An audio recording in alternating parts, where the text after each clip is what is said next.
So చావు బ్రతుకుల మధ్య అన్నట్టుగా ఒక్కసారిగా మాజీ మంత్రి కొడాలి నాని పరిస్థితి అయిపోయిందనమాట. ఎందుకంటే ఆయన ఆరోగ్య పరిస్థితి అయితే బాగా క్షీణించడం అయితే జరిగింది. ఒక్కసారిగా హుటాహుటిన అందరూ హాస్పిటల్కి అయితే తీసుకెళ్ళడం జరిగింది.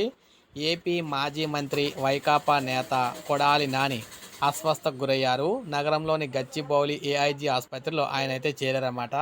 గ్యాస్ట్రిక్ సమస్యలతో చేరిన ఆయనకి అక్కడ సిబ్బంది పలు వైద్య పరీక్షలు కూడా నిర్వహించారు. ఈ క్రమంలో గుండె సంబంధిత సమస్య ఉన్నట్లు వైద్యులైతే గుర్తించారు.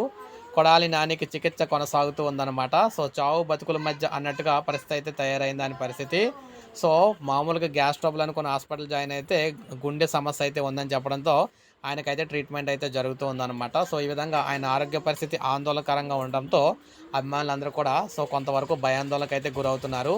ఇప్పుడే మనకు అప్డేట్ అయితే వచ్చింది. ఒక లైక్ చేయండి, సబ్స్క్రైబ్ చేసుకోకపోతే మన ఛానల్ సబ్స్క్రైబ్ చేసుకొని ఫాలో అవుతానండి. ఇలాగే మీకు మన ఛానల్ ద్వారా లేటెస్ట్ అప్డేట్స్ అందిస్తూ ఉంటాను.